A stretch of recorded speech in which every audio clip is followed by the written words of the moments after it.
Well, for some reason, in every new version of Photoshop, I feel like I gotta label something my favorite feature. It's just kind of a personal thing, but I gotta say the selection technology probably wins that favorite feature title because it's gone way above and beyond what I ever really expected from it. And selections are such a big part of Photoshop. So let's take the quick selection tool, and I'm very, very quickly gonna just make a very rough selection. By the way, the quick selection tool is not new. Just going to make a very rough selection of the edge. And you can see if I zoom in here, we've definitely not selected everything that we need to. Okay, but I'm not going to worry about it at this point. So let's come up here to the Refine Edge dialog, right up here in the options bar. And this, again, is not new in CS5 because these features used to be here. It's this edge detection stuff at the top that is brand new. And it's what takes this tool to a whole different level. So what we have is Smart Radius. And when you turn that on and you start increasing the setting, Photoshop's going to start to look, and let's kind of increase it way high. And you could take a look. Let me turn it off.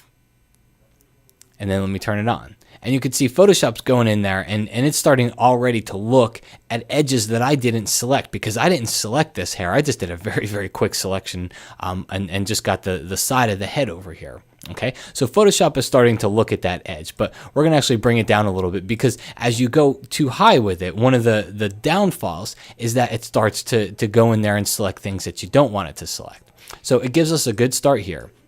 What we're going to do is use the Refine Edge brush.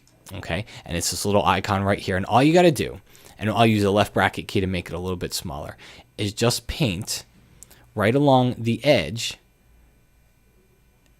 that you want to select. All right, and I'm not even being precise. I'm just grabbing the sky. I'm grabbing everything. Let go and check it out. Seriously, look at the hair that it's selected inside of there. That's pretty amazing considering we're not being picky about our selection. We're just going in there and we're just making a selection. And we'll go right along that edge there. But really, to me, the whole compelling part is the hair over here. Now, there's one little thing you'll notice that happens, and that is it leaves a little bit of the blue, and that's what the decontaminate option down here does. All right, so let's zoom in a little bit more so you can get a better look at it. But let me turn it off. And you can see the blue fringy stuff over there. And let me turn it back on. And you can see it starts to neutralize those colors. And the higher you go with it, the more it neutralizes. It can also neutralize other colors as well, which is why you can't always just crank it up to its full setting. Okay, but that's the way to go in there and get rid of some of those little color fringes that you had left over. So let's click OK.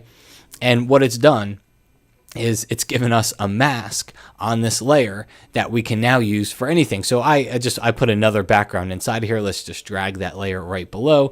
And just to show it off, I didn't put her over the blue sky, which is what she was over before. I put her over a green background, and you can see that the edge is virtually undetectable. I mean, you can't really even tell that this person was not originally in this photo and that they were selected out of the original photo that they were in. So for me, the selection features really wins the CS5 best feature for me. I make selections all the time. It's probably the thing I spend the most time doing in Photoshop. So whenever there's a new feature for selections that makes it easier, that's pretty big in my book. All right, check it out, folks. I think you'll really like it.